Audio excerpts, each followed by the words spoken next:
Chen here. I'm a car culture and automotive photographer. I'm also a Canon Explorer of Light. Today, I wanted to go over the typical kit that I carry with me when I'm traveling the world shooting cars and the culture surrounding it. You see, I have 3 Canon EOS R1 bodies, and the reason why I carry 3 is because typically the action is happening so fast, I don't have time to change lenses in between. So I usually have a wide angle, a medium, and also a telephoto on each body. Now this kit might look crazy, but this is pretty much like a catch-all, depending on what we're shooting, if we're shooting in the studio or if we're shooting racing or just a collection of cars or a workshop. I might bring a completely different set of cameras as well as lenses. But let's say if I was just thrown into the deep end and I didn't know what I was going to shoot, this is pretty much what I would carry with me. While the EOS R1 is incredible for action photography, I also use it for a lot of static car photos. Part of it is because it has such a good dynamic range. I'm not a perfect shooter. I'll always under or overexpose, so I can fix all my mistakes in post. I also love the fact that it has such a huge viewfinder because it allows me to compose as moments are happening in front of me. Let's talk about the lenses. This side of the table has all of my fixed focal length lenses.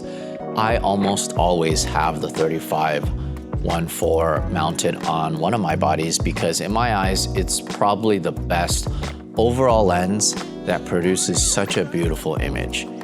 The fact that the car itself is a bigger subject, it allows me to step back, show the overall scene, but it also allows me to get in close, shoot the driver inside of the vehicle, outside the vehicle, in the pits, in the paddock, the mechanics. It's a really good storytelling lens.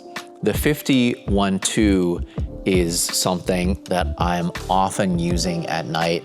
It's so good in its light gathering abilities with that crazy wide aperture.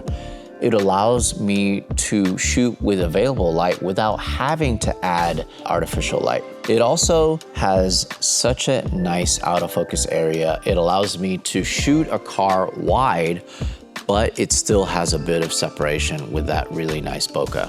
The 85mm 1.2 is an absolute monster of a lens, and this is something that I will carry most of the time just because it is a bit of a telephoto, but it allows you to really separate the background from whatever you're shooting, whether it be a vehicle or it could be a person or it could be some other subject matter. It's just so nice to have that separation.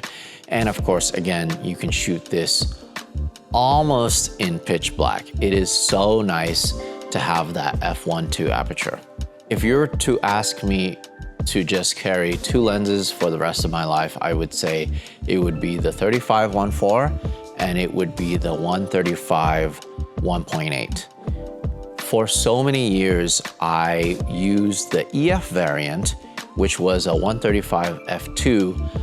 I loved that lens so much, but I feel like I just could have used a little wider aperture, and that's exactly what this is. The 135 focal length for car photography is so good. It's enough for you to shoot trackside, but it's not long enough where you can't just shoot on a lot of streets and you can get back enough to get either the whole car or you can cut the car into certain sections. This is great for shooting so many details on a vehicle: badges, headlights, taillights, steering wheel, shift knobs, all the little textures, the fabrics, the leathers. It's great to be able to use the 135-1.8 to really zoom in on what you're trying to show your audience. Now we'll go ahead and talk about our zoom side of the table. We'll start off with the RF 1535 f2.8. This is my go-to lens for super wide angle at 15 mil. It's so wide and there's just certain situations that require this lens. One good example is a really tight workshop or a collection where you can't physically move the cars or you can't physically move further away from the subject, this is great in order to really showcase the entire scene. My other lens that I really like doing walkarounds with is the RF 2470 f2.8. Now this is pretty much the typical staple lens that you want to keep in your kit at all times if you're shooting car photography. The focal length from 24 to 70 mil will pretty much cover everything. Of course, I prefer to use the fixed focal length lenses to have a wider range in terms of aperture, but it's also nice to be able to just knock out really nice and consistent shots with the 2470. I especially love using the 2470 for rolling shots or car-to-car shots because of the built-in image stabilization paired with R series body. It's up to 5 stops of camera shake correction. The last lens that I have in my standard kit is the 7200. With these two lenses, you pretty much have the complete range covered from 24 all the way to 200. And this is something that you'll see in most car photographers' bags. I use this a lot of times for when I'm trackside for action photography, but at 200 millimeter and when you're shooting wide open at f2.8, it still provides for a really nice background blur. So it's very useful to use this, especially when you're shooting static vehicles as well. Because of the versatility of just that 70 to 200 range, it's so good for shooting trackside, and it's so good for a medium range panning shot where you can be just safely enough away from the vehicle.